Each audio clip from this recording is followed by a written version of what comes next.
안녕하세요. 반갑습니다. 네, 귀한 자리에 초대해 주셔서 너무 감사드리고, 여러분과 함께 한 시간 좀 넘는 시간 동안 특별한 주제로 이야기를 나누는 시간이 됐으면 좋겠습니다.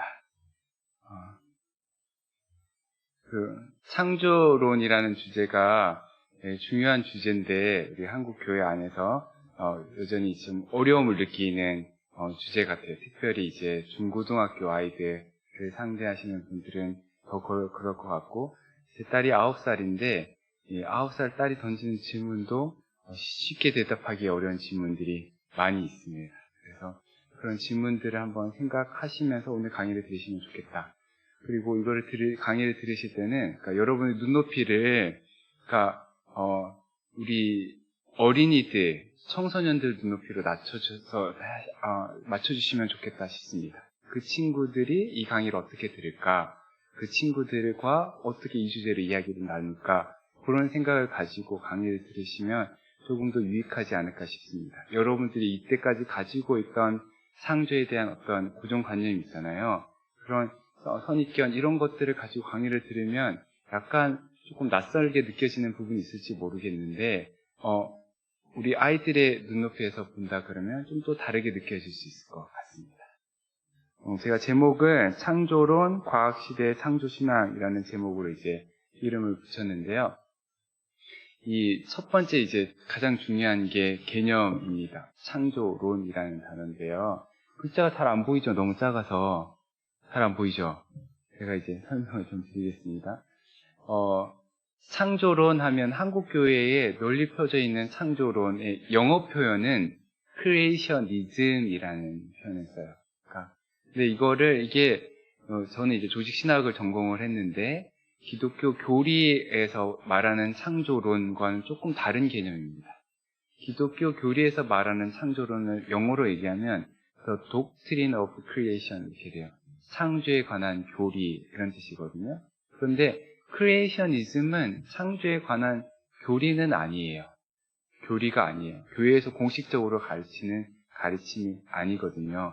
그러니까 창조의 관점에서 과학을 읽어내는 것, 아니면 과학의 관점에서 창조를 이해해 보려고 하는 시도가 이제 크리에이셔니즘이에요. 그래서 이거를 제가 고민을 하다가 창조론이라는 본래적인 의미, 우리가 이제 기독교 전통에서 가지고 있는 의미는 독트린이라는 의미가 강하기 때문에 이 교리로서의 창조론은 그대로 창조론이라고 번역을 하고, 교리가 아닌 이 크리에이셔니즘은 다른 번역어를 찾으면 좋겠다. 그래서 이제 누군가의 도움을 받았는데 창조설로 번역하면 좋겠다. 이렇게 해서 창조설로 번역을 했습니다. 이 창조설이라는 게 가설이나 정말 엉뚱한 이야기, 그런 뜻은 아닙니다. 그러니까 설이라는 단어가 이게 진실에 부합될 수도 있기 때문에 그냥 진리 여부랑 상관없이 번역어를 다르게 썼다, 이렇게 이해를 해주시면 좋을 것 같고요. 이게 중요한 차이점이 있습니다. 창조의 시제에 대해서 한번 생각해 볼게요. 여러분 질문을 한번 던져보는데, 창조의 시제는 과거, 현재, 미래 중에 어디에 해당될까요? 자, 손을 한번 들어보겠습니다. 1번 과거, 2번 현재, 3번 미래. 한번 손으로 표시해 보시겠어요? 과거, 현재, 미래 중에 어딜까요? 네? 셋 다. 와, 제 강의를 들은 것도 아닌데. 우리 보통 교회 성도님들은 어떻게 생각할까요? 창조하면 과거를 떠올리겠죠. 태초를 떠올릴 거예요. 그죠? 아주 먼 옛날을 떠올릴 텐데, 근데 창조 교리로서 창조론에서 창조는 과거만을 얘기하지 않습니다. 이 현재도 얘기하고, 어떤 의미에서는 미래가 훨씬 더 중요한 의미를 가집니다. 왜냐? 창조 교리의 주제는 뭐냐면 창조 세계가 아니에요. 창조 교리의 가장 중요한 주제가 뭘까요? 창조자 하나님입니다. 창조 교리의 가장 중요한 주제는 이 세상을 창조하신 하나님이에요. 그러니까 하나님을 보려면 땅을 보면 안 되고 눈을 들어 하늘을 봐야 돼요. 옛날 보면 안 되고 과거를 보는 게 아니라 영원의 세계를 봐야 하나님을 볼 수 있습니다. 그러니까 창조 교리의 시제를 얘기하려면 창조자 하나님의 시제를 얘기를 해야지 돼요. 그러니까 창조론의 가장 중요한 질문이 뭐냐? 누가 이 세상을 창조했느냐라는 질문이에요. 아니, 왜 창조했느냐? 제가 다시 강조해서 말씀드릴게요. 창조 교리에서 가장 중요한 질문은 도대체 누가 이 세상을 창조했느냐? Who? 왜? 어떤 목적을 가지고 이 세상을 창조했느냐? Why? 이 질문이 중요하다고요. 자, 이해되셨죠? 창조 교리에서 가장 중요한 질문은 누가? 어떤 목적을 가지고?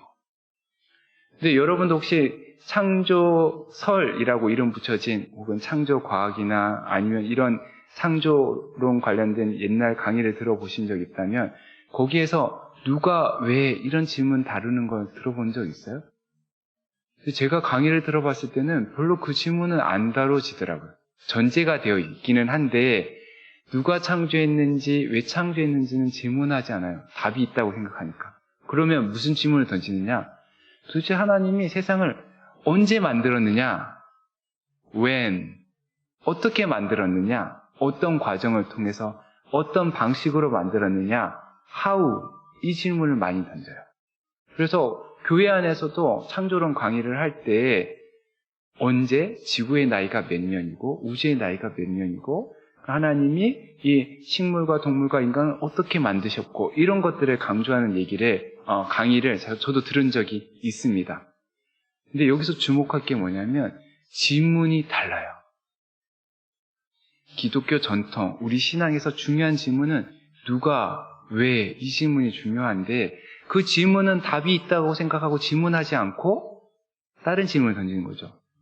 언제, 어떻게. 근데 이 질문은 과학자들이 던지는 질문입니다. 과학자들이 지금의 우주를 보고 지구를 보고 생명을 보면서 도대체 이 생명은 언제 처음 출현하게 되었을까? 어떻게 이렇게 지구상에 이렇게 다양한 생명 종들이 출현하게 되었을까? 이런 질문을 과학자들이 던져요. 성경에서는 그 질문에 대해서 명확하게 답변하지 않습니다. 물론 성경에서도 나름의 답이 있긴 하지만 이 과학자들이 묻는 것처럼 그 질문을 집요하게 파고들어서 답을 찾지 않고 있다는 거예요.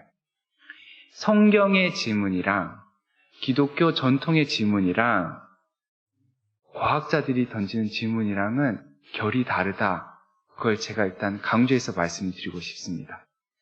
우리 그리스도인에게 기독교 신앙의 교회의 중요한 질문은 언제, 어떻게가 아니라 누가, 왜 이 질문이 중요하다는 것을 일단 강조해서 말씀드립니다.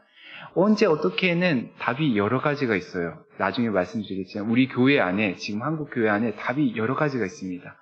그 중에 뭐가 정답인지 찾으려 그러면 우리 안에서 싸움이 일어나요.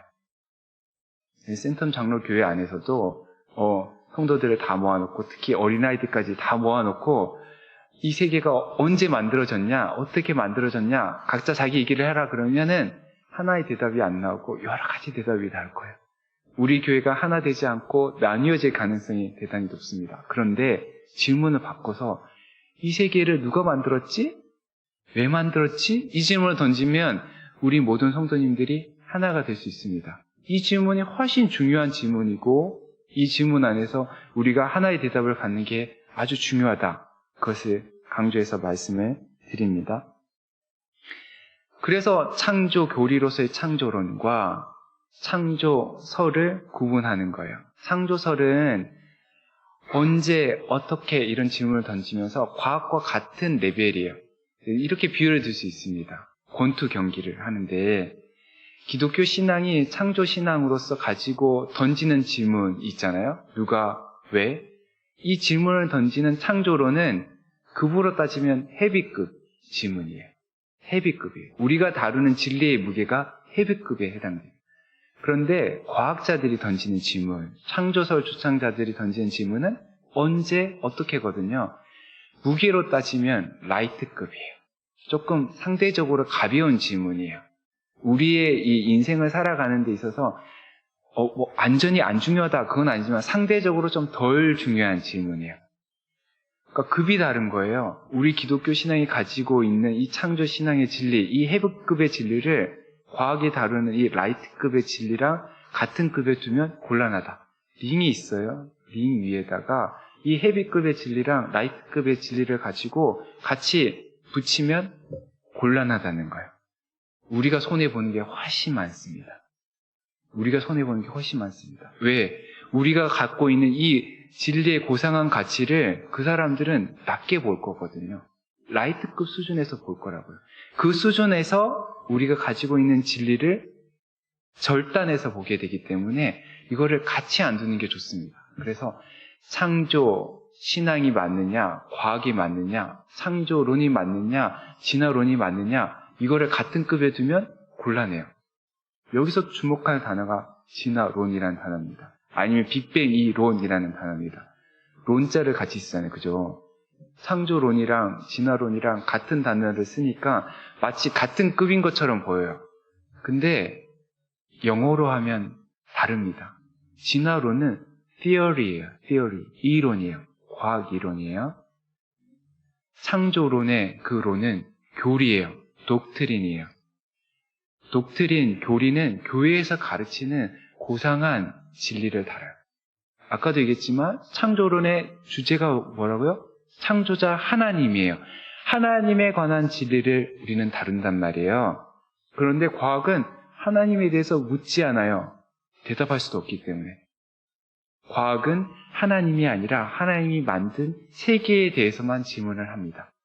우리는 하늘을 보면서 하나님에 대한 진리를 캐묻고 그 진리를 고백하지만 과학자들은 땅을 보고 특히 과거를 보면서 이 땅의 진리에 대해서만, 사실에 대해서만 이야기를 하고 있는 것.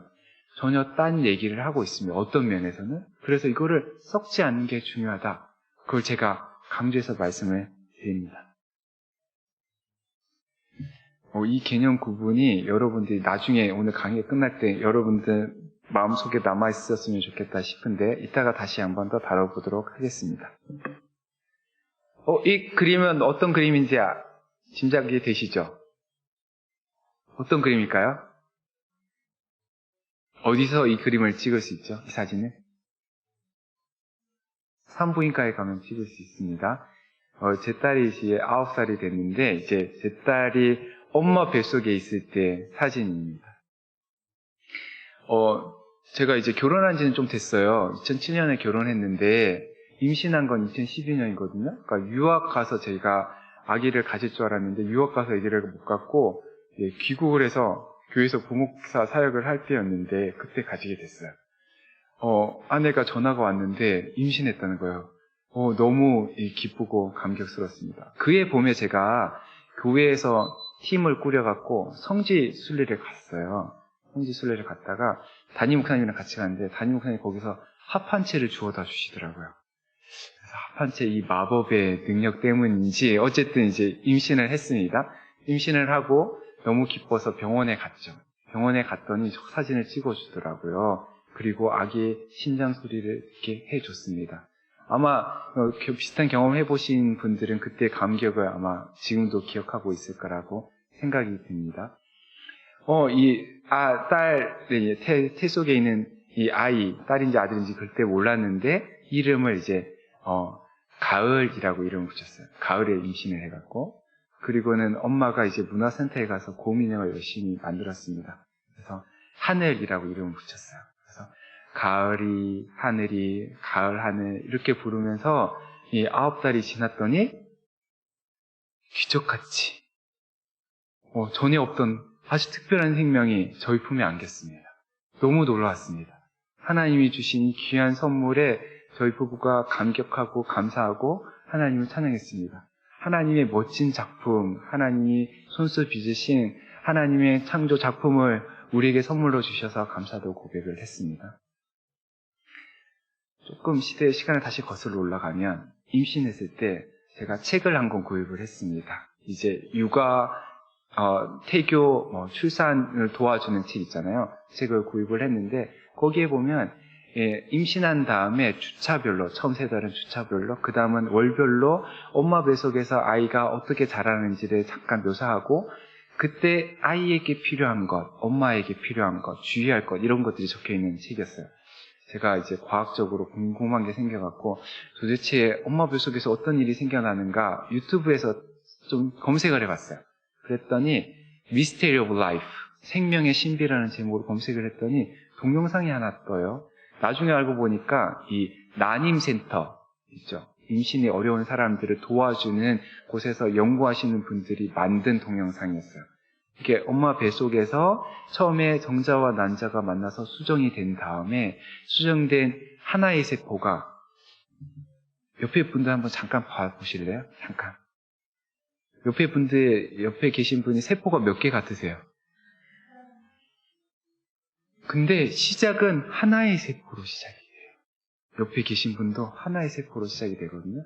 근데 그 하나의 세포가 세포 분열을 해요. 처음에는 다 똑같은 모양의 세포였어요. 그런데 시간이 조금 지나다가 가운데 있는 세포들이 뭔가 변화를 일으키더니 심장이 되어서 쿵쾅쿵쾅 뛰기 시작하는 거예요. 그러다가 조금 지나서는 이 이목구비가 손발이 생겨나고 얼굴이 생겨나고 얼굴에서 이목구비가 생겨나기 시작을 하는 거예요. 그러다면 이목구비가 좀 갖춰진 다음에는 머리에 뇌가 생겨나고 뇌 안에서 이 신경세포가 생겨나더니 이 전기 회로가 터지기 시작하는 거예요. 외부 자극을 받아들일 수 있게 되는 거예요.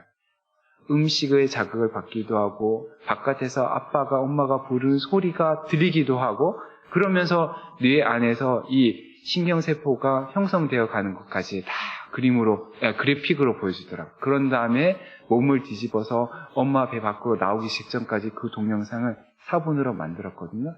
와, 너무 신기했어요. 엄마 뱃속에 어떻게 저렇게 동영상을 찍을 수 있지? 싶을 정도로. 근데 그만큼 이제 현대 과학이 발달을 한 거죠. 그걸 재구성한 걸 보고서 너무 놀랐는데, 제가 그걸 보면서 또 이런 생각을 했습니다. 그 동영상 안에는 하나님의 손이 안 보여요. 하나님에 대한 언급이 없습니다. 하나님은 도대체 언제 제 딸을 만드셨을까요? 하나님이 제 딸을 창조한 순간을 꼭 집어서 말할 수 있을까요? 한번 대답해 주실 수 있는 분. 언제 창조하셨을까요? 하나님의 창조가 언제 끝이 났을까요? 원래 센텀 장로교회 성도님들이 이렇게 원래 조용하신 건 아니죠. 제가 낯설어서 그러신 거죠. 어떤 분들은 수정될 때 이렇게 얘기를 하시는 분이 있는데, 수정될 때 창조가 완성됐다고 말하기는 좀 그런 것 같은 거예요. 그럼 이목구비가 완성됐을 때, 그것도 아직 불완전한 것 같은 거예요. 그러면 엄마 뱃속에서 나올 때, 그때 같기도 한데, 뭔가 조금 깨림직한 거죠. 제가 가만히 이제 성경을 묵상하면서 창조 신앙을 공부하면서 봤더니, 하나님이 저희 딸을 창조하시는데, 9살이 됐잖아요? 아직 안 끝난 것 같은 거예요. 하나님이 제 딸을 지금도 빚어서 만들고 계시는 것 같은 거예요. 제 딸이 하나님의 품에 안기는 그날까지 만들고 계신다는 생각이 들더라고요. 그러면서 저를 보니까 하나님이 지금도 저를 만들고 계신 거예요. 하나님이 저를 만드시는 그 창조의 작업이 아직 끝나지 않았다는 생각을 하게 되었습니다. 자, 이건 이제 창조의 시제와 관련해서 중요한 의미가 있는데요. 하나님이 옛날 언제 호랑이 담배 피던 시절에 창조를 끝냈다가 아니라 그때 시작해서 지금도 세계를 만들고 계신다. 지구를 만들고 계신다. 우리를 만들고 계신다. 이렇게 생각하면 창조의 시제가 과거에서 끝나는 게 아니라 지금 계속 이어지는 거예요. 아직 안 끝났어요. 창조가 끝나는 그날까지 창조는 계속된다. 이렇게 생각하면 창조의 시제가 과거에서 미래까지 넓게 펼쳐지는 거죠. 어떻게 보면 창조는 하나님이 이 세상을 만들기로 결심하면서부터 시작한 아주 중요한 가장 큰 프로젝트예요. 하나님의 프로젝트예요. 이 하나님의 프로젝트는 태초에 시작되지만 마지막 그때에 완성이 된다고 말할 수 있고, 우리는 그 과정 중에 지금 하나님의 계속적인 창조 활동에 동참하고 있다고 말할 수도 있습니다. 이게 사실은 창조 신앙의 아주 중요한 내용입니다. 기독교 전통 안에서 우리가 가지고 있는 창조자 하나님에 대한 믿음의 아주 중요한 내용입니다. 이 내용들이 창조설, 크리에이셔니즘 이런 내용에서는 다루어지지 않는 한계가 있는 거죠. 그러니까 여러분이 오늘 저랑 강의를 들으면서 창조 교리로서의 창조론 개념을 잡고 창조론이 다루는 창조자 하나님, 그 창조자 하나님의 창조 활동이 과거부터 시작해서 미래까지 펼쳐져 있다. 그 지평을 여러분들이 마음속에 품을 수만 있어도 오늘 강의는 아주 성공적이었다고 말할 수 있을 것 같습니다. 그 일이 있고 나서 이제 돌아보는 거예요. 제가 딸을 안았어요. 이 딸은 하나님 만드신 작품이에요. 근데 그 과정, 엄마 뱃속에서 일어났던 그 과정을 현대과학이 밝혀주고 있어요. 성경은 안 밝혀주고 있어요. 성경은 거기에 일단은 크게 관심이 없어요. 성경은 이제 거기에 중심이 있는 게 아니라 이 딸을 만든 사람이, 이 딸을 만든 분이 누구냐에 관심이 있어요. 왜 만들었느냐에 관심이 있기 때문에 엄마 뱃속에서 무슨 일이 있느냐에는 큰 관심이 없어요. 근데 거기에 관심 있는 과학자들이 그걸 밝혀줬어요. 현대 과학자들이 밝혀준 그 사실들이 제 창조 신앙을 위협할까요? 그 사실을 알았기 때문에 제가 창조 신앙이 위태하게 되었을까요? 그렇지 않아요. 오히려 더 풍성해졌어요. 오히려 더 감격하며 감사하게 됐어요. 하나님 이렇게 오묘하게, 이렇게 신비로운 과정으로, 이렇게 놀라운 섭리를 통해서 이 생명을 우리에게 선물해 주시는구나. 과학적인 설명을 받아들이는 거랑, 그리고 이 딸을 하나님의 작품으로, 하나님의 창조 피조물로 고백하는 거랑 그게 같이 갈 수 있다는 걸 그때 깨달았어요.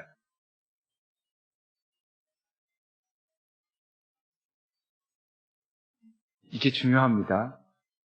과학을 받아들이는 거랑, 과학자들이 밝혀낸 사실을 받아들이는 거랑, 이 딸이 하나님의 작품이라고 신앙 고백하는 거랑 다른 차원이에요. 그래서 같이 갈 수가 있어요. 다른 레벨이에요.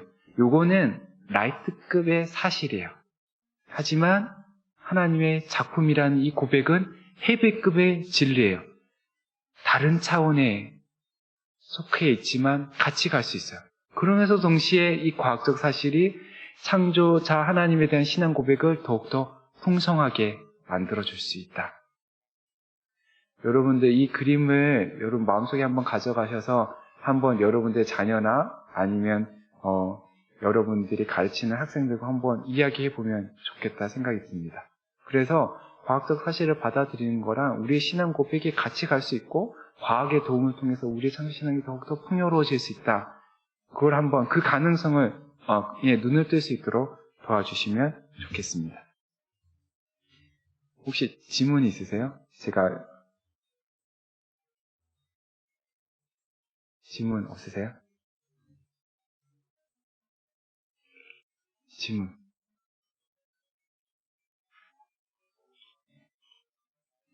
이 시간 되게 힘든 시간이잖아요. 사실 주일날 이 시간에 교사 대학을 한다는 거는 되게 잔인한 것 같아요. 잔인한 선택인데 저를 위해서 하신 건지 잘 모르겠는데 또 이 주제 자체가 약간은 어려운 주제라 여러분 힘들 수 있을 것 같아갖고 제가 조금 느리게 가는데 여러분 질문해주면 훨씬 도움이 됩니다. 그래서 나중에 하다가 질문을 한두 분 정도 던져줄 수 있으면 좋겠다 그런 생각이 조금 들기는 해요.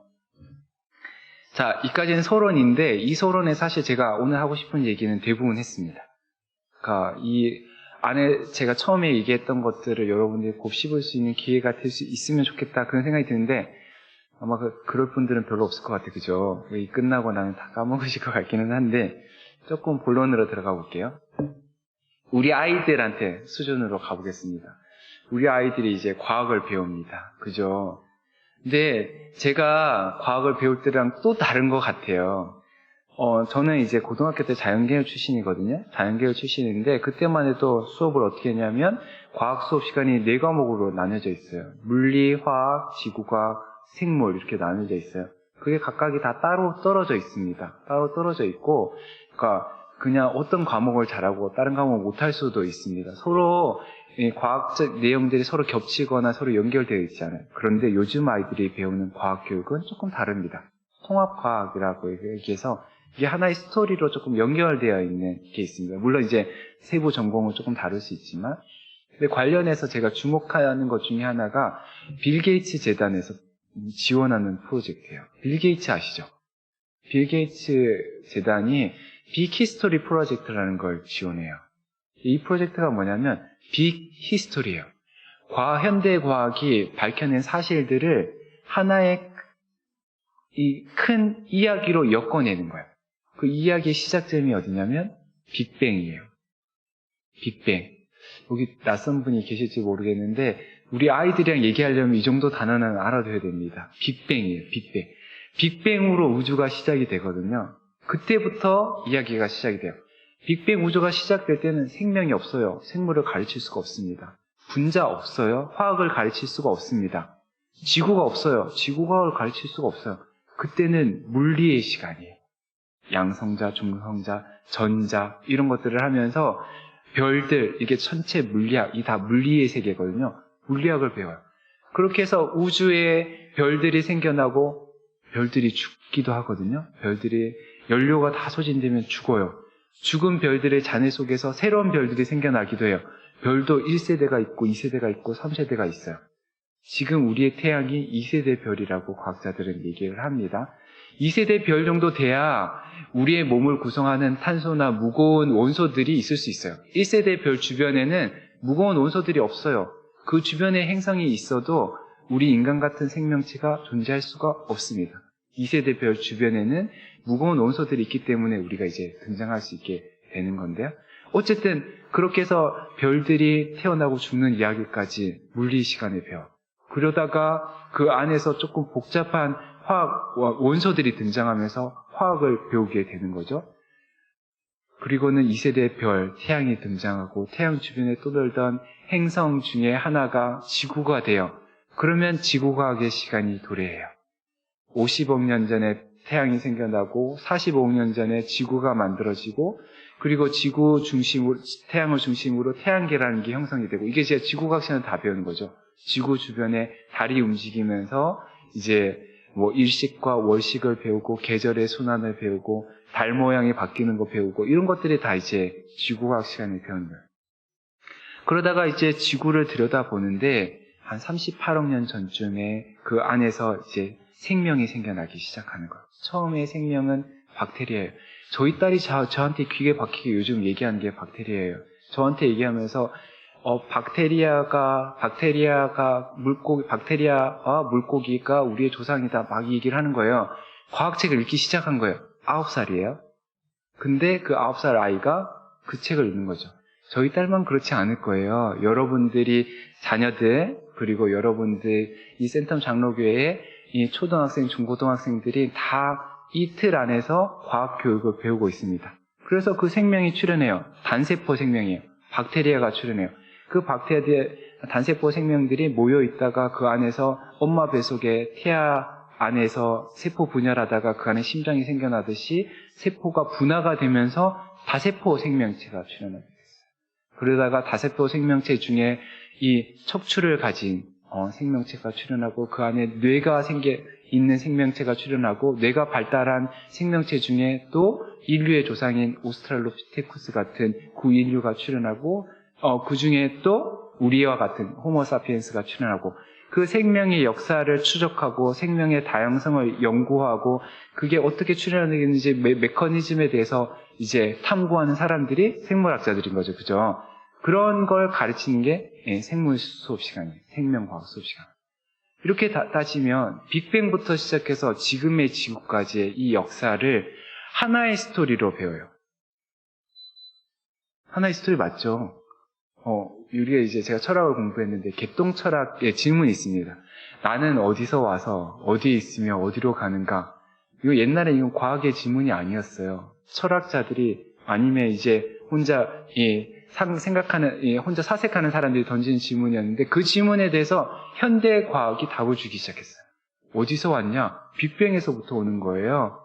별들에서 오는 거예요. 별들이 죽으면서 생겨난 이 무거운 원소들에게서 우리가 오는 거예요. 지구, 그리고 박테리아, 그리고는 물고기, 이렇게 하면서 우리가 어디서 왔는지 이 근원을 추적해 가는 그 이야기로 만들어갖고 우리 아이들이 가르쳐 주는데 이 과학의 이 설명이 들어가 있는 이 빅히스토리 이야기를 아주 쉽게, 아주 고퀄리티의 동영상과 이미지 자료를 가지고 교육하는 프로젝트가 빅히스토리 프로젝트예요. 이 빅히ll 스토리 프로젝트의 교육 대상이 누구냐? 세컨더리 스쿨, 중고등학생들이에요. 영어로 만들어져 있어서 좀 어려움이 있지만 이화여대에서 이걸 한글로 번역하고 있습니다. 전 세계 무료로 배포되고 있어요. 아이들이 공짜로 고퀄러티의 과학교육을 그냥 받는 거예요. 이걸 추진하는 이유가 뭘까요? 현대 과학의 이 성취를 전 세계 모든 아이들이 이게 무료로 널리 퍼뜨리겠다는 그런 의도가 있는 거거든요. 그러니까 그 비슷한 취지에서 오늘날 우리 학교에 교과 과정도 만들어져 있어요. 고등학교 교과 과정이 이렇게 빅히스토리로 만들어져 있으면 중학교, 초등학교에서는 어떻게 가르칠까요? 거기에 따라가겠죠. 안 가르친다 그래도 부모님들이 따라 먼저 가르치게 될 거예요. 그런 책들이 이미 나와 있습니다. 그러니까 제 딸도 박테리아 얘기를 하고 물고기 얘기를 하는 거죠. 우리 아이들이 그런 과학적인 세계관에 노출되어서 자라고 있다. 이 전제를 여러분이 진지하게 생각하셔야 돼요. 아마 우리 센텀 장로교회 어르신들은 그런 과학교육을 받으신 적이 없으실 거예요. 아니, 저희 또래만 해도 그런 교육이 낯섭니다. 빅뱅, 저희가 학교에서 배울 때 빅뱅을 그렇게 많이 배우지 않았어요. 빅뱅을 배웠던 기억이 별로 없거든요. 그게 중요하게 다뤄지지 않았어요. 그런데 우리 아이들한테는 빅뱅이 아주 중요한 화두가 되어 있습니다. 그러니까 이 히스토리 안에서 과학을 배우고 있다라는 걸 한번 생각해 보면 어떤 중요한 차이점이 있냐면 저희 때는 과학을 따로 배웠잖아요. 각 과목의 원리를 아니면 사실을 외우고 암기 과목 치듯 수업 시험을 치고 난 다음에는 어떻게 될까요? 다 까먹어요.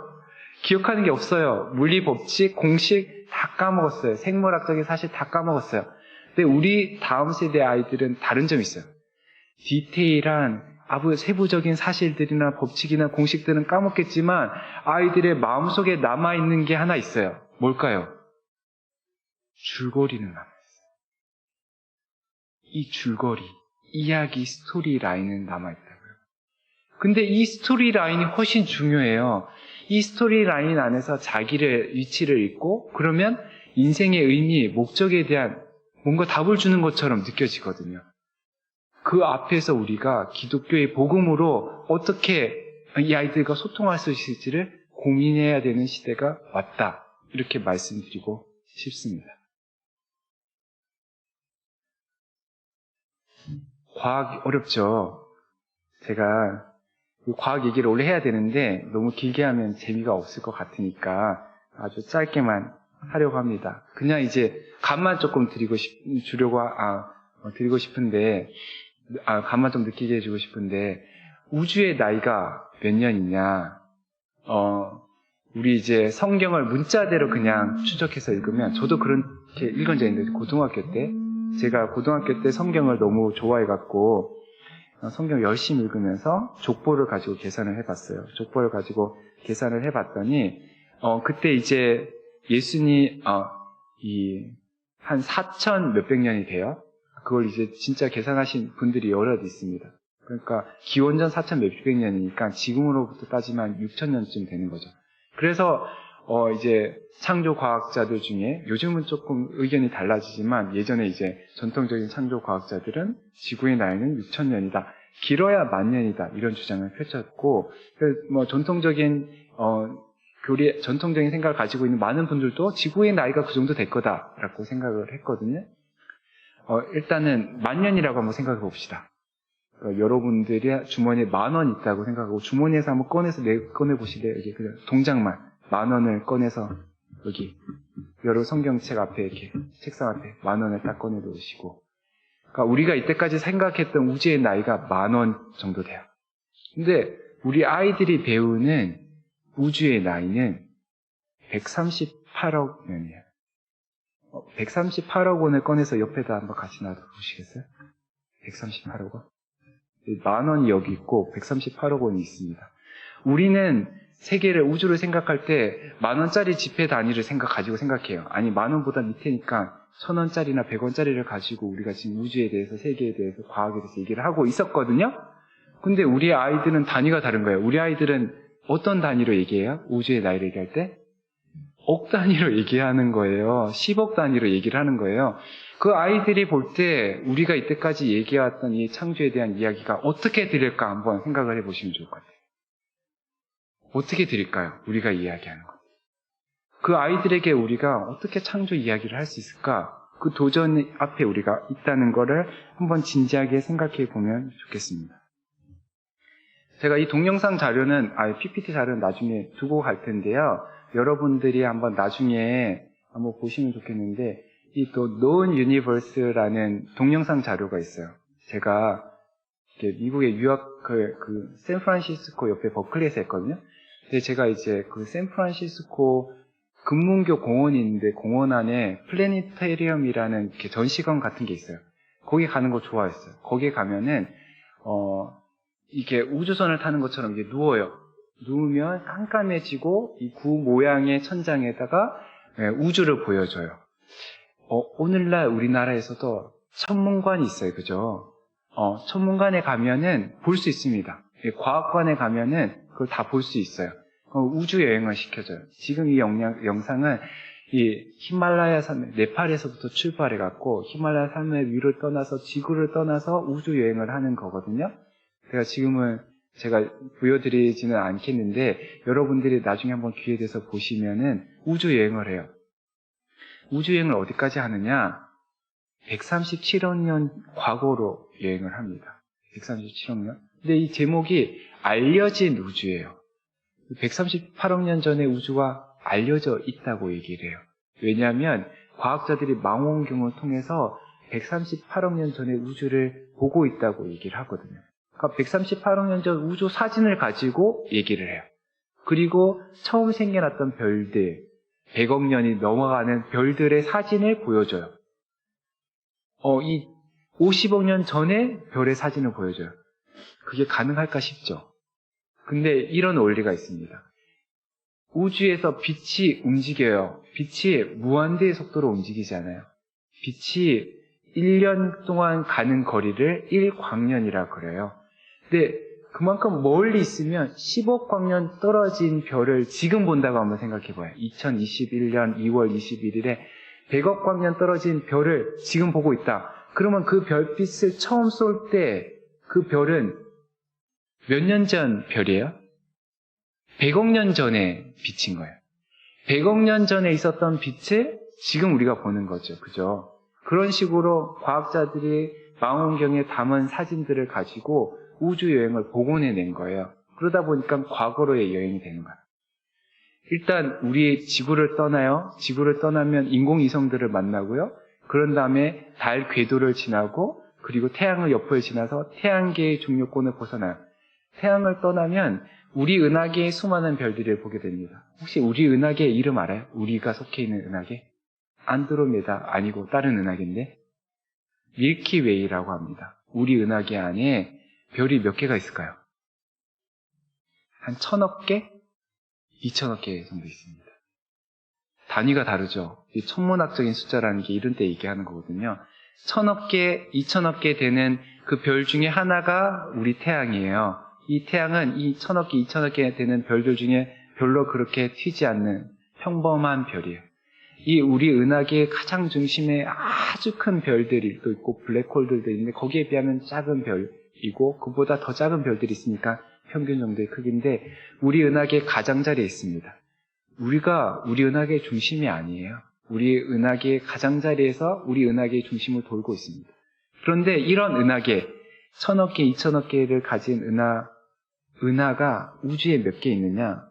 과학자들이 발견한 것만 1000억 개에서 2000억 개가 됩니다. 자, 이제 산수 문제입니다. 우리 은하계 안에 별이 1000억 개, 2000억 개가 있어요. 이런 은하계가 우주에 1000억 개, 2000억 개 있습니다. 그러면 지금 알려진 우주에 별이 몇 개 있을까요? 1000억 곱하기 1000억 하시면 되는데 우리가 보통 사용하지 않는 단위이기 때문에 말로 표현하기가 어렵습니다. 그만큼 많은 별들이 있는 우주를 다녀오는 거예요. 근데 저는 이게 우리 성도님들한테 꼭 한번 필요하다 싶어요. 교육적으로 보면서 하나님 만든 세계가 얼마나 큰지 한번 봤으면 좋겠어요. 왜냐하면 우리가 신앙생활 하다 보면 우리의 시야가 항상 지구 중심이거든요. 지구 정도만 해도 엄청 큰 것 같아요. 우리가 사는 이 대한민국 아니면 부산 아니면 우리 동네 중심이잖아요. 인간 중심이잖아요. 그런데 우리를 만드신 하나님의 시야는 이 수천억 개의 은하 전체를 품고 있다라는 거라 한번 생각해 보면, 그러면 우리의 신앙이 조금 다르게 보여질 수도 있겠다, 그런 생각이 들어요. 그래서 제가 이거 남겨둘 테니까 꼭 한번 우주 여행을 해보시도록, 아니면은 여러분 자녀나 우리 교회 학교 아이들과 함께 이 과학관에 가서 같이 우주 여행을 하고 한번 이야기를 나눠보시는 것도 좋겠다 싶습니다.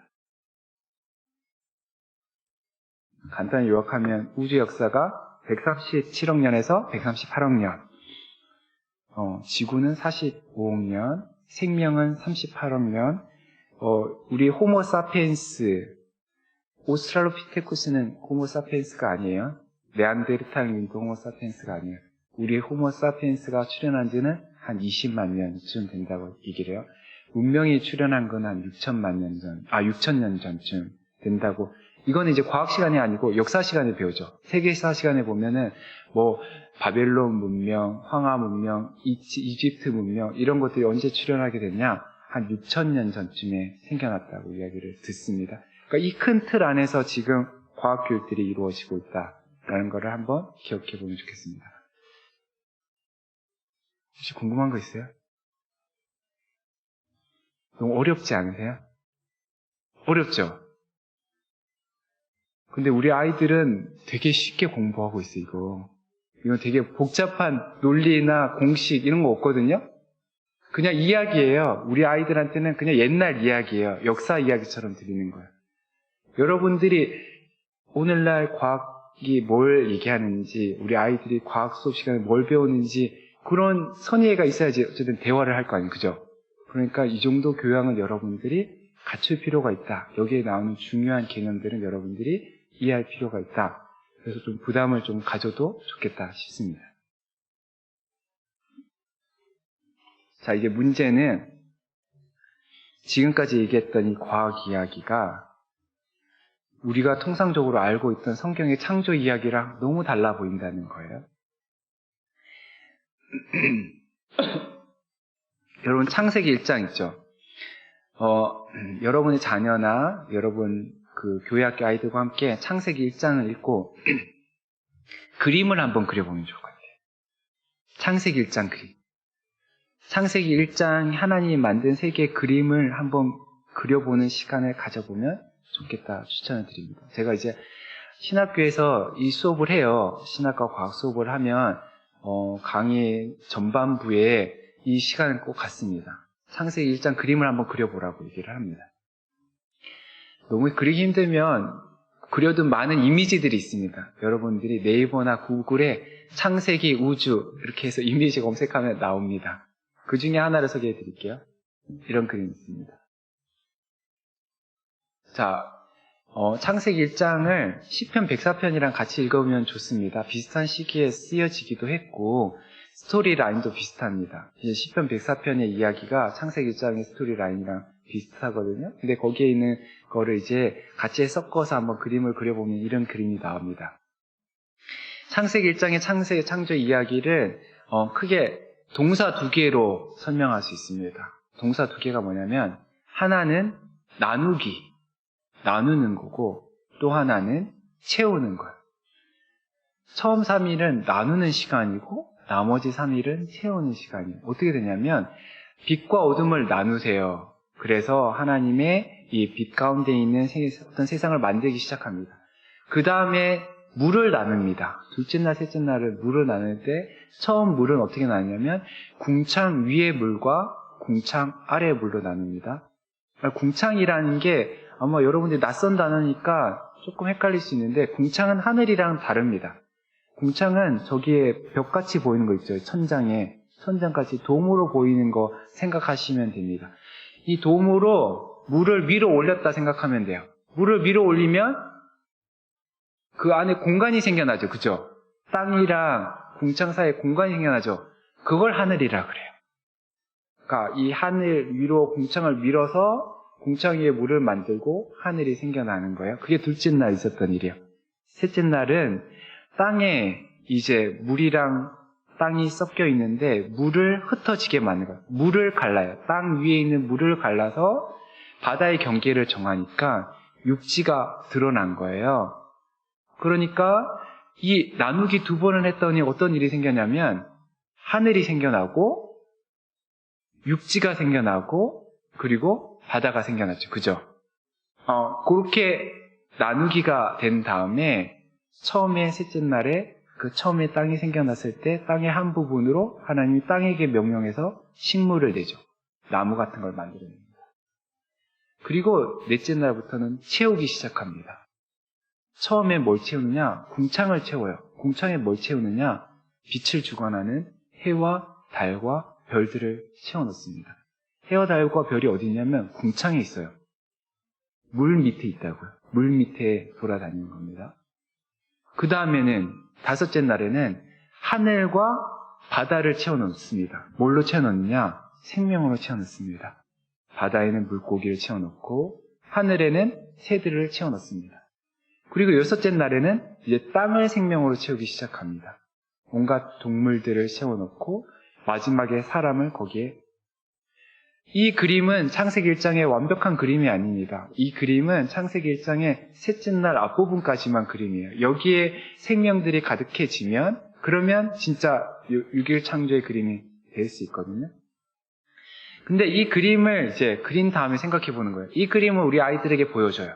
아까 제가 얘기했던 그 과학 이론을 배운, 과학적인 사실들을 배운 우리 아이들에게 이 그림을 보여주면 우리 아이들이 뭐라고 얘기할까요? 우리 아이들이 뭐라고 얘기할까요? 하나님이 세상을 이렇게 만드셨어. 여기에는 이제 창세기 1장에 안 나와 있지만 이 땅의 기둥들 얘기가 구약 성경에 나옵니다. 시편 104편에도 나오고 이 땅이 평평해요. 땅이 물 위에 기둥들 위에 있어요. 그런 그림들도 함께 있습니다.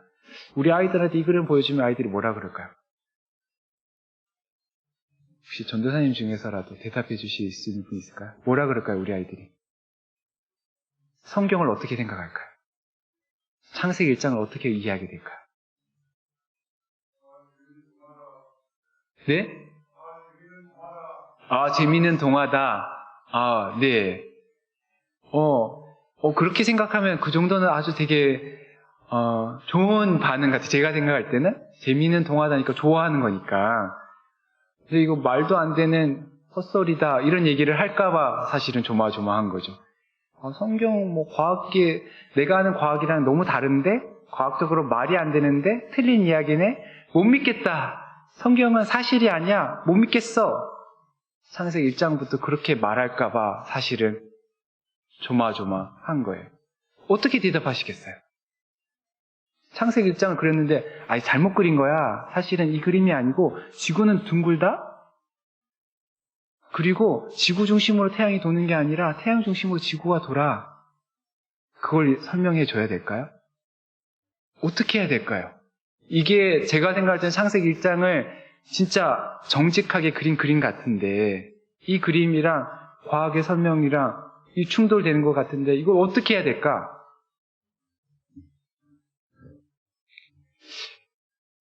한 가지 방법은 과학을 무시해버리는 겁니다. 과학이 틀린 거야. 걔네들이 헛소리를 하고 있는 거야. 걔네들이 전혀 근거 없이 지어내는 거야. 지구는 평평한 거야. 태양이 지구를 도는 거야. 지구의 나이는 6,000년인 거야. 이렇게 얘기하는 게 한 가지 방법입니다. 두 번째는 뭐가 있을까요? 자, 이제 그 얘기를 해야 되는데 이 고민이 21세기 우리의 고민만은 아니에요. 이미 고대 세계 1500년 전으로 한번 돌아가 볼게요. 1500년 전 아우구스티누스가 살던 시대에도 이 그림이 도전이 됐어요. 왜냐하면 그때도 이미 그리스 안에 과학이 발전했거든요. 그 안에 발전한 과학으로 봤더니 지구는 평평하지 않고 둥글어요. 그걸 이미 그리스 과학자들이 밝혀냈어요. 생명이 출현하고 이런 것들에 대해서도 과학자들이 밝혀냈어요. 그러다 보니까 이 그림을 보면서 지성인들, 소위 말하는 당대의 지성인들, 과학자들, 철학자들은 성경을 비웃고 있었던 거예요. 그런 상황 속에서 아우구스티누스가 창세기 강해서를 썼어요. 창세기의 문자적 의미에 대해서 라는 책을 쓰는데 안 쉬운 거예요. 문자적 의미 그냥 풀어서 쓰면 되는데 5번이나 고쳤습니다. 그러면서 5번째 고쳐 쓴 책의 서문에 이런 말을 써요.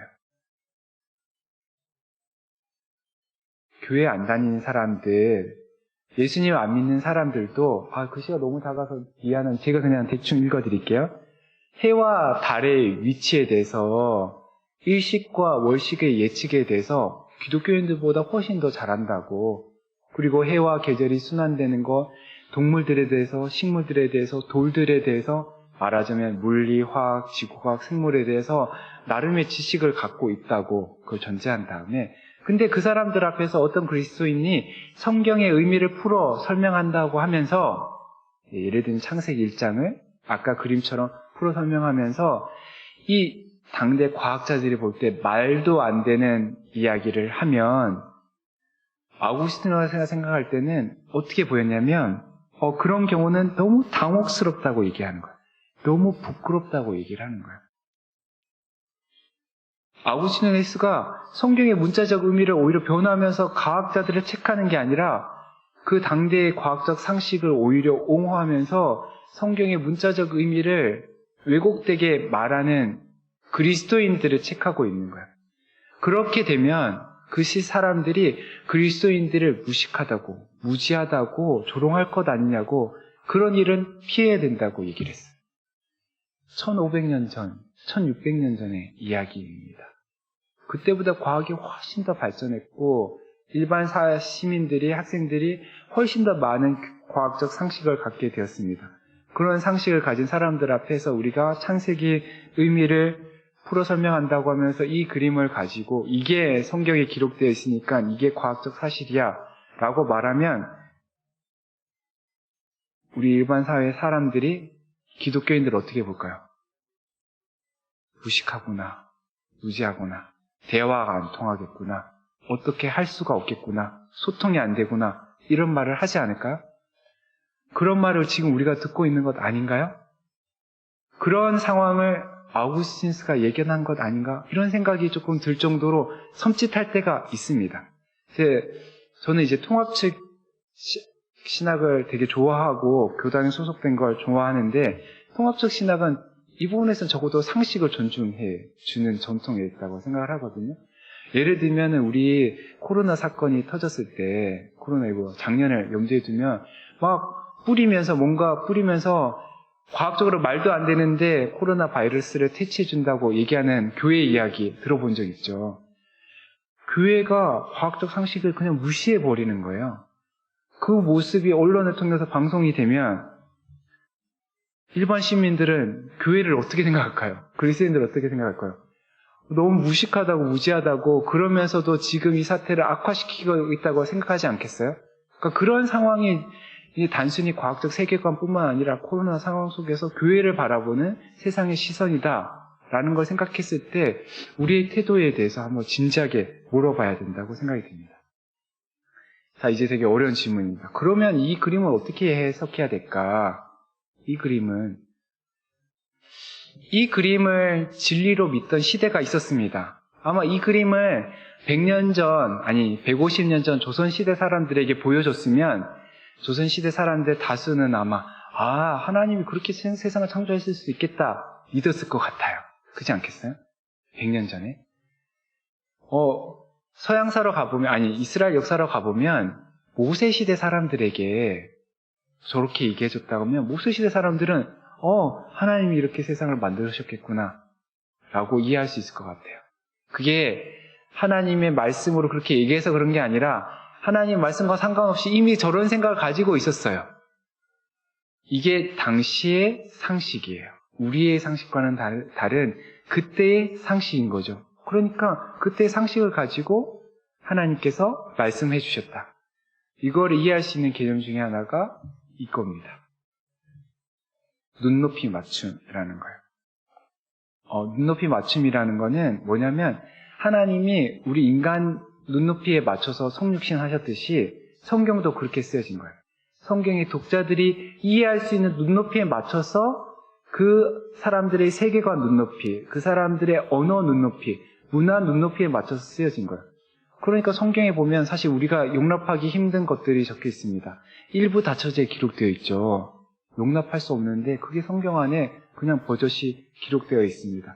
그런 거 비슷하게 노예 제도가 기록되어 있는데 그런 거 비슷하게 이런 세계관도 그 시대 사람들이 가지고 있는 상식이 기록되어 있는 거예요.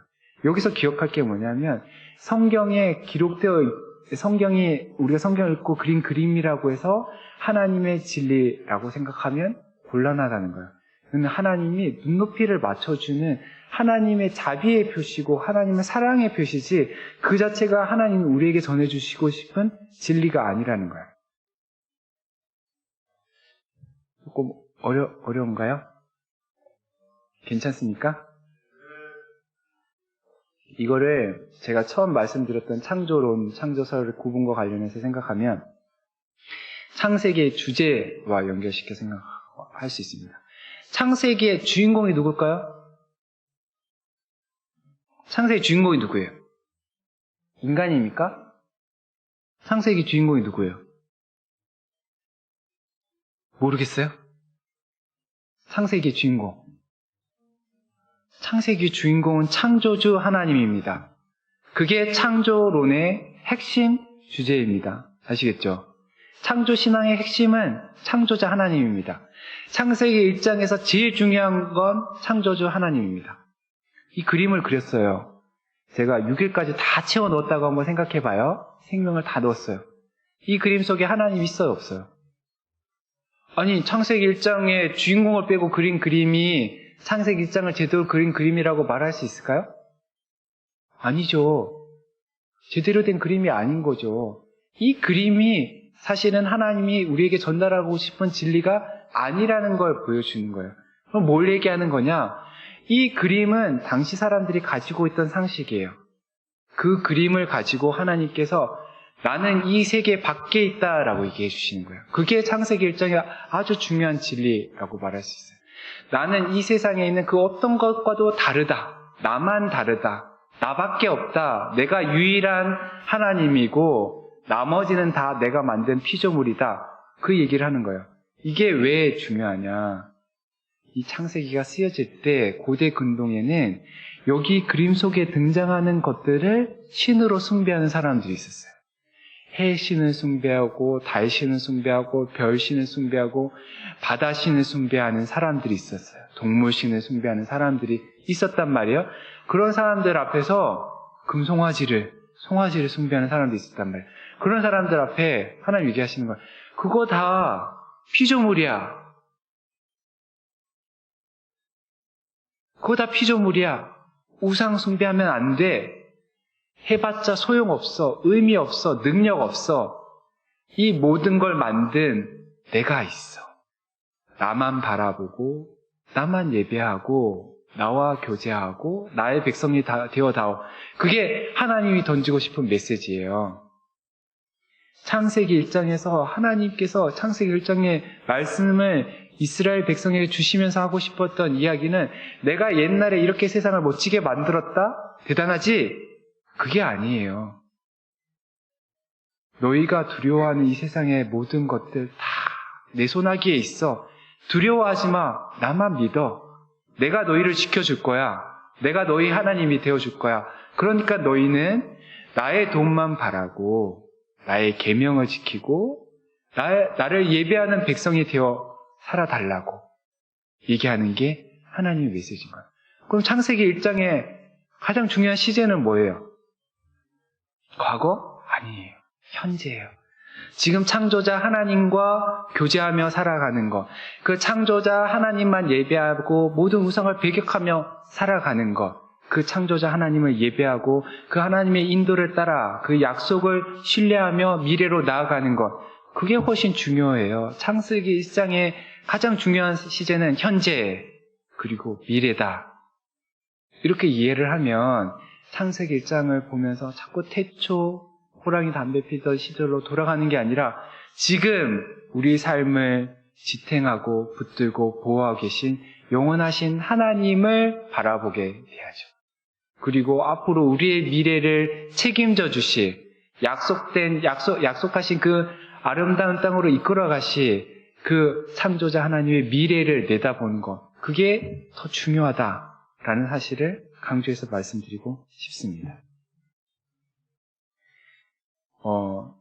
중요한 힌트 중에 하나가 있어요. 창세기를 읽을 때 조금 이제 여러분들한테 조금 낯설 수는 있는데, 우리가 이제 한국 교회 안에는 과학자들이 창세기 1장 강의를 많이 하셨어요. 과학자들이.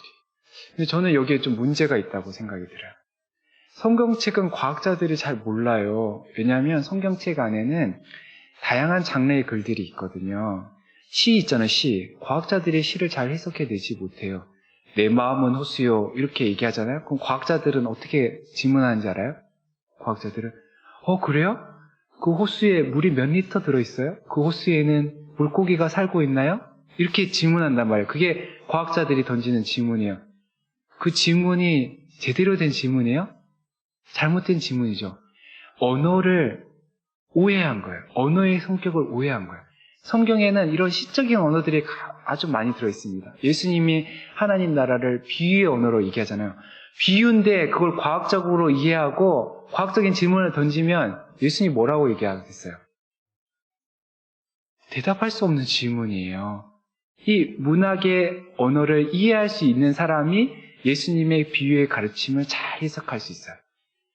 또 성경에 보면은 예수님이 직접 만난 사람들, 손으로 예수님이 손을 잡았던 사람들, 눈으로 예수님이 직접 봤던 사람들, 그 기억들이 기록으로 담겨 있잖아요. 증언 문학이 담겨 있잖아요. 그러니까 이것도 증언이니까 사실을 지시하고 있지만 또 문학 작품이에요. 그 안에는 해석도 들어가 있어요. 이 증언 문학을 해석하기 위해서는 역사가의 도움이 필요합니다. 서신이 있어요. 편지의 양식을 이해하는 사람이 편지를 잘 해석해 줄 수 있겠죠.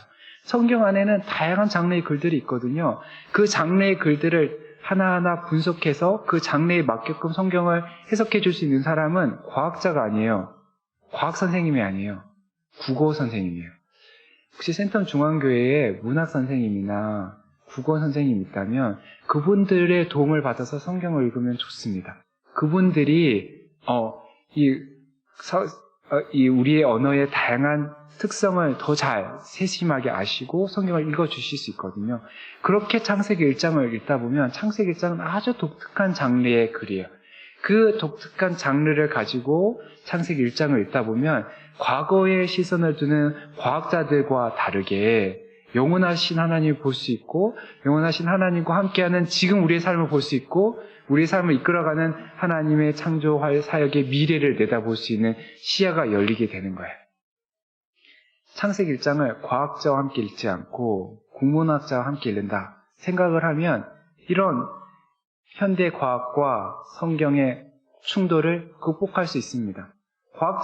국문학자들은 이게 큰 문제가 안 돼요. 과학자들이 뭐라고 얘기하든 이 안에 과학자들이 얘기하는 것보다 훨씬 심오한 진리, 헤비급의 진리가 있다는 것을 볼 수 있는 사람이죠.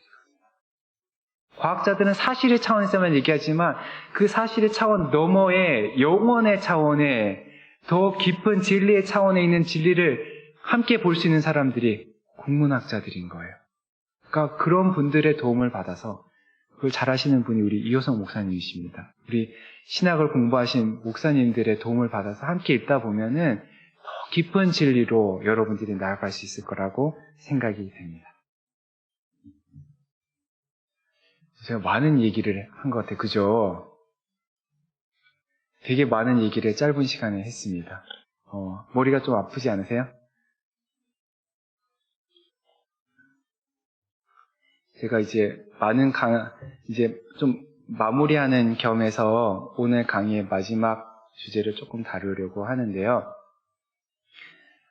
이제 창조설 이야기를 좀 해야 될 것 같아요. 왜냐하면 아무래도 제가 창조론의 핵심 주제는 질문은 누가, 왜 이런 질문이고 그래서 창조를 생각할 때 우리는 눈을 들어 땅을 볼 게 아니라 영원하신 하나님을 보고 그 하나님과 함께하는 현재의 우리 삶과 미래 삶을 봐야 된다 이게 해도 과거에 대한 질문이 아직 남아있거든요.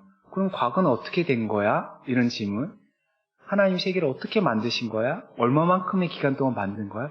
그럼 과학자들이 얘기하는 그 사실들에 대해서는 우리가 어떻게 응답해야 되는 거야? 이런 질문들을 던지게 되잖아요. 그죠? 이게 아주 중요한 질문은 아니지만 우리 안에 이제 어쨌든 남아있는 질문이니까 다뤄줘야 돼요.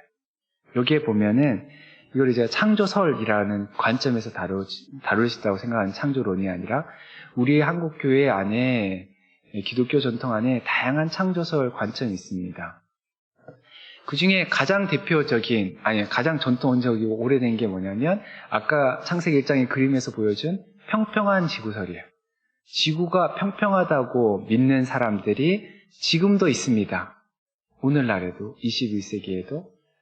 우리나라에는 그렇게 많지 않은 것 같아요. 근데 여러분들이 Flat Earthism이라고 평평한 지구라고 한번 구글에 한번 쳐보시면 평평한 지구를 과학적으로 입증할 수 있다고 생각하는 크리스찬 모임의 홈페이지가 뜹니다. 그 사람들은 지구가 평평하다는 걸 과학적으로 입증할 수 있다고 생각해요. 달에 착륙한 우주인이 지구 사진을 찍어서 보내줬잖아요. 동그란 지구. 조작됐다고 얘기를 해요. 그 근거를 이야기해주는 사람들이 있습니다. 성경을 문자적으로 정말 성경을 있는 그대로 문자적으로 믿어야 된다고 생각한다면 창세기 1장을, 시편 104편을 그러면은 아마도 이 입장을 고수해야 되지 않을까 생각이 드는데 아마 우리 한국 교회 안에 센텀 장로교회 그만한 용기를 가지신 분은 별로 없지 않을까 그런 생각을 좀 듭니다. 지구가 둥글다는 것은 아리스토텔레스 이후에 이미 오래전 2000년 넘게 사람들이 알아왔고 기독교인들 대부분도 지구가 둥글다는 건 받아들인 것 같아요. 근데 지구가 둥글기는 하지만 고대 교회의 큰 문제가 됐던 게 뭐냐면 태양이 지구를 도는 거지 지구가 태양을 도는 건 아니다. 이거 천동설 하늘이 움직이는 거지 지동설 땅이 지구가 움직이는 게 아니다. 그런 생각들이 예수님이 오시고 난 다음에 1500년 동안에도 그 교회를 지배했던 세계관인 거예요. 그걸 버리기가 교회 입장에서는 아주 힘들었습니다. 성경을 가만히 읽어봐도 태양이 돌고 있는 것 같은데 지구가 돈다니 과학적으로 아무리 근거를 들이대도 받아들이기가 쉽지 않았거든요. 센텀 장로교회 여러분들은 어떠신가요? 지구가 태양을 돈다고 생각하세요? 태양이 지구를 돈다고 생각하세요? 저는 한국교회 많은 성도님들이 이 부분에 있어서 지동설로 넘어왔다고 생각을 해요. 과학을 조금만 배웠어도 지구가 태양을 돈다고 그걸 당연하게 받아들이고 있다고 생각이 드는데 이게 500년 역사밖에 안 돼요. 기독교 역사에서. 500년 전에는 여러분이 태어났으면 다르게 생각했을 거라는 거예요. 성경을 근거로 가지면서. 근데 어쨌든 창조과학에서도 그렇게 얘기하지 않습니다. 그 다음 입장은 지구가 둥글다는 것을 받아들여요. 과학적 근거가 너무 압도적이었기도 하고 이 상식을 우리가 거부할 수 없었다 생각하기 때문에 그렇습니다. 그런데 이제 지구가 둥글다는 건 인정. 태양을 중심으로 지구가 돈다는 것도 인정. 하지만 성경에 족보 이야기가 있는데 족보의 나이를 계산해보면 지구의 나이는 길어야 10,000년. 그건 포기할 수 없어 라고 생각하는 사람들이 주장했던 창조설이 있는데 젊은 지구 창조설입니다. 젊은 지구 창조설을 가지고 이제 얘기를 했는데 근데 이제 과학이 발전했어요. 지질학이 발전하고 화석 연구가 발전하고 땅의 나이 연구하는 것들이 발전하고 하다 보니까 땅이 생각보다 되게 오래됐다는 걸 알게 된 거예요. 물론 이제 창조과학자들은 그 연대 측정법이 틀렸다라고 얘기를 하지만 과학자들은 다양한 근거들을 가지고 아닌데 여러 가지 근거들을 봤을 때는 지구의 나이는 적어도 수십억 년은 되는데 그런 결론을 내렸습니다. 자, 이제 이거는 우리가 막 과학적 이론 가지고 씨름하지 말고 우리 아이들이랑 한번 대화한다고 생각을 해봐요. 우리 아이들이 야, 공룡이 언제 살았냐? 이렇게 물으면 아이들이 뭐라고 대답할 거예요? 아이들이 이렇게 얘기를 할 거야. 한 2억 년 전에 살았을걸요? 어떻게 된 거야? 한 6,500만 년 전에 멸종이 됐을걸요? 자, 이 타임 스케일을 여러분들이 상대할 수 있겠어요? 우리 아이들이, 남자아이들은 엄청 공룡 좋아하거든요.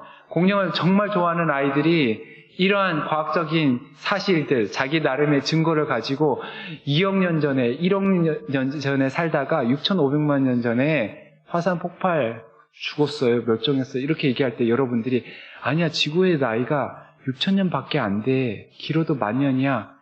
얘네들이 1억 원 갖고 지금 얘기하는데 여러분들이 10,000원짜리, 1,000원짜리 가지고 얘기하면 애들이 뭐라고 얘기할까요? 이런 상황에서 이제 이 많은 크리스찬들이 사실은 생각이 많이 바뀌었습니다. 아, 이 단위를 우리가 받아들여야 되겠구나 라고 생각하는 사람들이 생겨났고, 그분들이 이제 지구의 오랜 나이를 수용하면서 주장했던 게 오래된 지구 창조설이에요. 근데 오래된 지구를 창조설을 어떻게 성경과 조화를 시킬까 고민하면서 내세웠던 이론 중에 하나가 창세기 1장에 보면 태초에 하나님이 천지를 창조하시니라. 그 다음에는 창조하셨는데 뭔가 질서정연하고 생명이 가득한 게 아니라 혼돈하고 공허하잖아요. 그게 하나님이 원래 뭔가를 만들었는데 노아와 홍수처럼 뭔가 다시 심판하셔갖고 혼돈의 바다가 세상을 뒤엎었다라고 2절을 해석해내면 1장 1절과 2절 사이에 엄청난 시간을 확보할 수가 있어요. 그러니까 지금의 우주 전에 지구 말고 다른 지구를 만들었다가 멸망시킨 거니까, 그죠? 그렇게 해서 우주의 나이가 아주 오래됐다라고 말하는 사람들이 생겨났어요. 이걸 간극 창조설이라 그래요. 근데 그렇게 따지면 우주의 나이는 오래됐지만 지구의 나이는 애매하다 이렇게 말할 수도 있는 거예요. 근데 뭐 지구가 그 전에 있다가 물바다가 됐을 수 있으니까 지구의 오랜 나이도 확보할 수 있게 됐어요. 그런데 문제는 생명의 나이예요. 생명의 역사. 생물학자들이 화석을 연구하다 보니까 생명의 나이도 지구의 나이만큼 오래됐어요. 지구의 나이가 40억 년이면 생명의 나이는 30억 년이 넘는 거예요. 아까 공룡 얘기했지만 공룡도 1억 년, 2억 년 전 일인 거예요. 그러니까 10,000년으로 해결이 안 되는 거예요. 그러다 보니까 이게 해결하기 힘들어지니까 나온 이론 중에 하나가 창세기 1장의 하루를 24시간으로 보지 말고 긴 지질학적인 시대로 보자. 예를 들면 주라기 시대, 중생대, 고생대 이런 식으로 보다 보면은 이 창세기 1장이 사실은 6일로 묘사가 되어 있지만 6일이 아니고 수십억 년의 이야기를 압축해서 말하고 있다라고 주장하는 사람도 있었어요. 그런 분들이 이제 날시대 이론을 주장한 날시대 창조설이라고 이야기를 합니다. 우리 한국교회 안에는 젊은 지구 창조설을 여전히 고수하시는 분들도 있고 간극 창조설이나 날시대 창조설로 생각을 바꾸신 분들도 더러 있습니다. 근데 여기서 더 나아가서 왜 그걸 굳이 창세기랑 과학을 억지로 조화시키려고 하느냐. 창세기는 아까도 제가 얘기한 것처럼 옛날 얘기를 하는 책이 아닌데 영원하신 하나님과 우리 이야기를 하는 책인데 그걸 억지로 조화시키려고 하지 말고 과학은 과학자들이 말하는 대로 수용할 수 있지 않느냐라고 말하는 사람들이 조금씩 생겨나기 시작했어요. 지금 우리 한국교회 안에 특히 젊은 세대 안에 그런 사람들이 생겨나게 됐는데 근데 다 받아들이겠는데 그래도 대진화는 못 받아들이겠어. 진화론에 그거는 못 받아들이겠어 하는 사람들이 내세우는 주장 중에 하나가 점진적 창조설이에요. 하나님이 생명의 특별한 종들을 창조하실 때는 각각의 종들을 특별하게 직접 간섭하셔서 만들으셨다라는 게 점진적 창조설이고 왜 하나님께서 그렇게 번거롭게 일을 하시겠어. 하나님께서 한번 세상을 만드신 다음에 그 안에 있는 것들을 통해서 만드시니까 굳이 특별 창조가 필요하지 않고 과학자들이 밝혀낸 대로 하나님이 모든 피조물들을 만드셨을 수도 있어. 그까지 인정하시는 분들이 진화적 창조설이라고 말할 수 있습니다. 대진화까지 받아들이는 입장인데요. 자, 제가 이 창조설의 다양한 스펙트럼을 읽겠습니다. 평평한 지구부터 해서 진화론을 받아들이는 창조설까지. 여러분들은 이 중에 어떤 입장이 그나마 수용 가능하다고, 여러분 입장에 가장 가깝다고 생각이 드세요? 우리 아이들이랑 한번 얘기해 볼 수도 있습니다. 우리 아이들은 제가 생각할 때는 전통적인 입장에 대해서는 조금 고개를 갸웃할 것 같은데, 우리 아이들이 이제 진화론까지 얘기한다 그러면, 저희 딸이 얘기했다 그랬잖아요. 저희 딸이 박테리아와 물고기가 우리의 조상이다. 이 얘기를 며칠 전에 해서 제가 약간 이거 어디서 봤지? 이런 생각을 하게 됐는데, 그런 생각을 가지고 있는 아이들과 우리가 대화한다고 했을 때 어떻게 해야 될까? 고민을 하게 돼요. 근데 제가 유학 마치고 온 지 지금 10년쯤 되는데 초창기에 어떤 일이 있었냐면 이 다양한 스펙트럼 사이에 대표자들을 가지고 토론을 시켰어요. 누가 맞냐 얘기를 했었어요. 저도 그 토론을 사회를 본 적이 있는데 제가 이제 그 사회를 보고 난 다음에 시간이 지나면서 든 생각이 이걸 하니까 되게 치열해지고 이게 기싸움도 치열해지고 서로 되게 미움이 생기는 거예요. 다툼이 생기고 갈등이 생기는 거예요. 그리고 가만히 생각해 보니까 여기에 대한 결론을 수년 안에 내릴 수 없을 거라는 생각이 들었어요. 결론이 안 내릴 것 같은 거예요. 어떤 분들은 이런 생각, 어떤 분은 이런 생각인데 이렇게 하나의 생각에 이르기는 너무 힘들겠다 그런 생각이 들었는데, 그러면서 이제 제가 창조론에 관심을 가지게 되면서 보니까 이거는 창조론의 핵심 주제가 아닌 거예요. 어떤 입장에 있든 상관없는 거예요. 제가 가만히 보니까 저희 아버지처럼 과학에 대해서 문외한이고 옛날 세계관을 가지고 있는데도 저보다 창조신앙을 더 잘 살아내고 계신 분들이 계시더라고요. 과학을 알든 모르든 창조자 하나님에 대한 신앙을 오롯이 살아내시는 분들이 계시고, 제가 또 보니까 과학자들이 있는데 과학을 다 받아들이시는데도 되게 건강한 신앙을 가지신 분들이 계시더라고요. 그래서 제가 그때 깨달았죠. 이 창조론의 다양한 스펙트럼 중에 어떤 입장을 취하는지 상관없이 건강한 그리스도인이 될 수 있구나. 그러면서 다시 질문을 던져보니까 창조신앙의 핵심은 이 스펙트럼 상에 뭔가 하나를 채택하는 게 아니구나. 이 스펙트럼 너머에 있구나 라는 걸 깨닫게 됐어요. 그러면서 이 스펙트럼 가만히 보니까 다른 점을 제가 강조해서 설명드렸는데 두 가지 공통점이 있어요. 하나는 이거는 이 땅의 과거에 대한 질문을 다루고 있어요. 근데 이 땅의 과거 질문은 창조론의 핵심 질문에서 비껴가 있는 거죠. 그죠? 그러다 보니까 상대적으로 덜 중요한 질문이다. 그러니까 덜 중요한 질문에 있어서 다른 입장을 가지고 있어서도 우리가 서로를 이해해주면 좋겠다. 서로를 존중해주면 좋겠다. 이걸로 다투지 않았으면 좋겠다. 그게 첫 번째 제가 얻은 교훈이고, 두 번째는 더 중요한 공통점이 있는데 다 창조자 하나님을 믿어요. 창조자 하나님의 관점에서 이 세계를 이해하려고 해요. 창조자 하나님 믿는다는 게 훨씬 더 중요한 거예요. 그 신앙 안에서 우리가 하나 될 수 있다는 거죠. 그렇게 보면은 창조설 논쟁을 넘어서 창조 신앙 안에서 우리가 하나 될 수 있는 거죠. 그건 어디서 볼 수 있냐면 사도신경을 보면 알 수 있어요. 전능하신 아버지 하나님 천지의 창조주를 믿습니다. 그 비슷한 신조가 니케아 콘스탄티노플 신조인데 거기 보면 전능하신 아버지 한 분 하나님 창조주, 눈에 보이는 것, 눈에 보이지 않는 모든 걸 만든 그분에 대한 신앙 고백이 있거든요. 이 신앙 고백이 훨씬 중요하고 이 신앙 고백을 살아내는 게 중요합니다. 창조자 하나님만 두려워하고 그 하나님만 예배하고 우상들을 배격하는 것, 이 땅의 피조물들을 두려워하지 않고 사는 것, 그게 훨씬 더 중요한 거예요. 훨씬 더 어려운 과제이기도 합니다. 제가 시간이 없지만 간단하게 얘기를 들면, 여러분들 하나님만 두려워하고 사세요? 그러면 창조신앙을 지키며 살아가는 거예요. 여러분이 하나님 말고 두려워하는 무언가가 있다면 그러면 창조신앙을 오로지 못 살아내는 거예요. 과학을 받아들이든 거부하든 그거랑 상관없어요. 그보다 더 중요한 문제 앞에 여러분이 서 있는 거예요.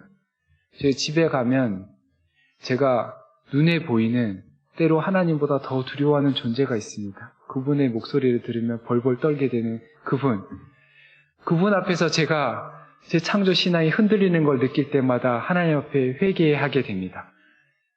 이 창조신앙이 훨씬 더 중요한 거예요, 여러분. 또 하나 있습니다. 전능하신 아버지. 여러분, 창조자 하나님이 전능하신 여러분의 아버지라는 걸 믿습니까? 근데 이 땅에 죄와 악이 가득해요. 어떻게 된 거예요? 이 억울한 일들이 가득해요. 억울한 일들을 당한 사람 앞에서, 예를 들어 세월호 유가족들 앞에서 여러분들이 창조자 하나님이 계시고 그분은 전능하신 아버지입니다 라고 말할 수 있어요? 그 복음을 전할 수 있어요? 그 복음을 전할 수 있는 게 창조신앙이에요. 어렵겠죠?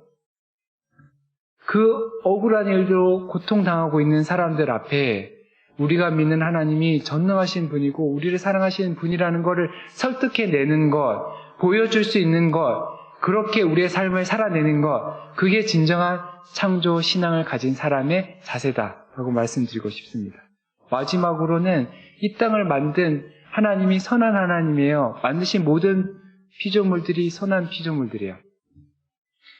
제가 오늘 이제 공항에서 오다가 목사님이랑 얘기 나눴는데, 얼마 지나지 않아서 이 부산이 해수면 상승으로 인해서 반도가 된다 그래요.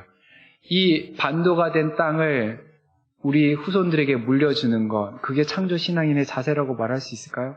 우리가 지금 마스크를 지금 코로나 때문에 쓰고 있는데 대기가 오염이 돼서 방독면을 쓰고 살아야 되는, 최근에 영화 나왔죠. 그 영화 넷플릭스에서 나온 영화 있죠.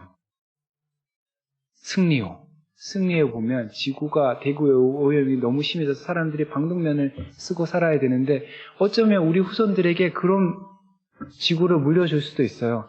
그런 지구를 우리가 만드는 일에 일조하는 것, 협력하는 것, 방관하는 것, 그건 창조 신앙인의 자세가 아닌 거예요. 그럼 말하자면 창조 신앙인이 창조론을 우리가 믿는다 그러면, 붙잡는다 그러면 우리의 과제는 과학과 싸우는 게 아니에요. 과학과 싸우는 거는 우리 창조 신앙의 사실은 아주 작은 문제예요. 하찮은 문제예요. 우리가 창조 신앙을 가진 사람으로 더 분명하게 살아내야 되는 중요한 과제들은 우상들을 배격하는 것, 창조자 하나님만 두려워하며 살아가는 것, 만몬 우상, 돈을 숭배하지 않고 살아가는 것, 그 어려운 과제를 살아내는 게 우리의 과제인 거예요. 억울하니 고통당하는 사람들, 그 사람들과 함께 하면서 그 사람들에게 선한 하나님, 전능하신 하나님, 아버지 되신 하나님에 대한 복음을 전하고 그들의 삶을 다시 일어날 수 있도록 돕는 것, 그게 창조 신앙인의 자세인 거죠.